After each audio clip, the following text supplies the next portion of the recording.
అందరికీ నమస్కారం. ఈ రోజు మన మదనపల్లి ప్రజలకైతే గుడ్ న్యూస్ అయితే చెప్పబోతున్నాను. అదేంటంటే రేపటి నుంచి మీరైతే కెమికల్స్ ఉన్న ఫుడ్ అయితే తినాల్సిన పని లేదు. కెమికల్ ఫ్రీ కూరగాయలు అయితే మన మదనపల్లి రైతు బజార్లోనే కొనుక్కోవచ్చు. మన మదనపల్లి డివిజన్ పరిధిలో ఉన్న ప్రజలు ప్రకృతి వ్యవసాయం అయితే చేస్తున్నారు. ఏ గ్రేడ్గా ప్రకృతి వ్యవసాయం నుంచి పండిస్తున్న పంటల్ని రైతులు నేరుగా ఇచ్చేసి దాని నుంచి అధిక ఆదాయం, అలానే ఇది అందరికీ ఆరోగ్యపరంగా మేలు చేస్తుంది కూడా. కెమికల్స్ ఫ్రీగా ప్రకృతి వ్యవసాయం అయితే చేస్తున్నారు. 30 మండలాల్లోని ఏ డివిజన్లో అలాగే జిల్లా లెవెల్లో కూడా జరుగుతున్నాయి. మన మదనపల్లె రెవెన్యూ డివిజన్లో ఉన్న 8 మండలాల్లో ఆల్రెడీ రైతులను అయితే సేకరించి ఆ రైతుల దగ్గర ఉన్న ఉత్పత్తిని ప్రతి మంగళవారం మన మదనపల్లె సంతకైతే తీసుకొస్తారు.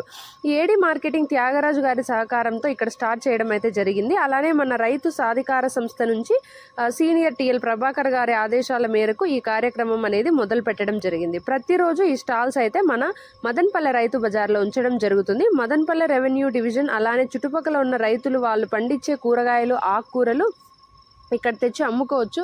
అంటే కేవలం ప్రకృతి వ్యవసాయం చేసే వాళ్ళు మాత్రమే కాదు, మన రైతన్నలందరూ ఎవరైతే ఫ్రెష్ కూరగాయలు అలాగే ఫ్రెష్ ఫ్రూట్స్ కానీ ఆకుకూరలు కానీ అన్నీ ఇక్కడ రైతు బజార్లో తెచ్చి అమ్ముకోవచ్చు. మీరే నేరుగా అమ్ముకోవచ్చు. ఎవరు మధ్య వ్యర్థులు లేకుండా మీరే తెచ్చి అమ్ముకోవచ్చు. ఆ లాభం అనేది ఏదైనా ఉంటే అది మీకే వస్తుంది, మనకే మేలు కదా. ప్రజలు అందరూ బాగుపడుతుంటారు కానీ రైతులు మాత్రం హ్యాపీగా లేరు. సో ఇలా చేయడం వల్ల మన రైతులకు కూడా కొంచెం సపోర్ట్ ఇచ్చినట్టుగానే ఉంటుంది. సో మన మదనపల్లి ఎమ్మెల్యే గారు ఇలాంటి ప్రోగ్రామ్ని ఇనిషియేట్ చేయడం అయితే చాలా బాగుంది అనిపిస్తుంది. అంటే ఇలాంటివి ఫ్యూచర్లో కూడా జరిగి రైతన్నలకు అందరికీ మేలు జరగాలనేది కోరుకుంటున్నాను.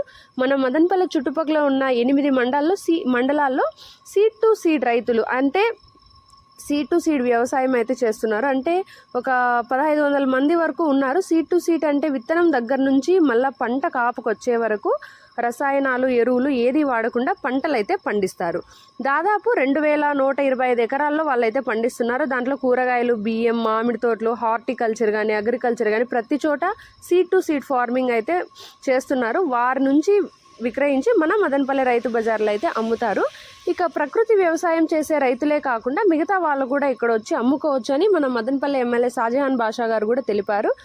కూరగాయలతో పాటు మిల్లెట్స్, పప్పు దినుసులు, ఈ జొన్న పిండి, రాగి పిండి ఇవన్నీ కూడా అవైలబిలిటీలో ఉంటాయి మన రైతు బజార్లో.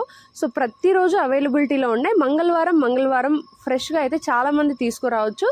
కాకపోతే ఇవి ప్రతిరోజు స్టాల్స్ అయితే పెడతారు. సో ప్రతిరోజు మీరు ఫ్రెష్గా వెళ్ళి కొనుక్కొని తినొచ్చు. ఇవన్నీ ఫ్రిడ్జ్లో కూడా పెట్టాల్సిన పని లేదు, ఎందుకంటే బట్టలో చుట్టి పెట్టుకున్నా కూడా ఒక 5 days అనేది నిల్వ ఉంటుంది. ఎందుకంటే ఆర్గానిక్, కెమికల్స్ లేవు కాబట్టి నిల్వ కూడా ఎక్కువ ఉంటుంది. సో అప్పటికప్పుడు కొనుక్కొని తింటేనే మంచిదని నా ఫీలింగ్. ఇంకా రైతులు డైరెక్ట్గా వెజిటేబుల్స్ని సెల్ చేసుకోవచ్చు కదా, అంటే వేరే వాళ్ళని మధ్యలో పెట్టుకోకుండా వీళ్ళే డైరెక్ట్గా తెచ్చుకునేయచ్చు. ఇదనమాట ఈరోజు మన మదనపల్లె మార్కెట్లో జరిగిన మంచి కార్యక్రమం. దీన్ని సహకరించి వాళ్ళకి మేలు చేయాలని అయితే నేనైతే కోరుకుంటున్నాను. హెల్తీ ఫుడ్ తినడం వల్ల మనకే కదా యూజ్. ఇప్పుడు ఎక్కువగా ఆర్గానిక్ ఫార్మింగ్ అని అది ఇది చేసి చాలామంది మిస్లీడ్ చేస్తున్నారు. కానీ రైతుల నుంచి మనం డైరెక్ట్గా తీసుకుంటే రైతులకు కొంచెం లాభం ఉంటుంది, వాళ్ళకు కూడా కొంచెం హెల్ప్ చేసిన వాళ్ళం అవుతాము. సో పెస్టిసైడ్స్ అనేది ఏది వాడకుండా వాళ్ళైతే పక్కా ఆర్గానిక్ పద్ధతిలోనే చేసి ప్రకృతి వ్యవసాయం అయితే చేసి ఈ కార్యక్రమాన్ని మొదలు పెట్టారు. సో రైతులు ఎవరన్నా మీ వెజిటేబుల్స్, మీ కూరగాయలు, ఆకుకూరలు ఇవన్నీ కూడా అమ్ముకోవాలనుకున్న వాళ్ళు మదనపల్లి చుట్టుపక్కల రెవెన్యూ డివిజన్స్ లో ఉన్నవారు ప్రతిరోజు మన మదనపల్లి రైతు బజార్కి వచ్చి అమ్ముకోవచ్చు చేస్తూనే ఉంటాను.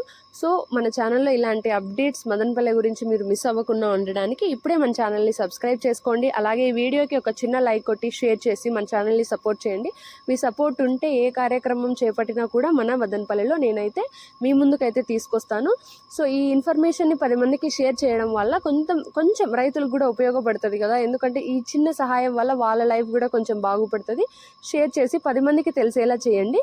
ఇలాంటి ఇన్ఫర్మేషన్స్ మీరు మిస్ అవ్వకుండా ఉండడానికి, అలాగే మన మదనపల్లె మార్కెట్లో టొమాటో ప్రైజెస్ ఎంత వెళ్ళాయి అనేది కూడా మీరు మిస్ అవ్వకుండా ఉండడానికి ఇప్పుడే మన ఛానల్ని సబ్స్క్రైబ్ చేసుకోండి. అలాగే ఈ వీడియోకి ఒక చిన్న లైక్ కొట్టి షేర్ చేయండి.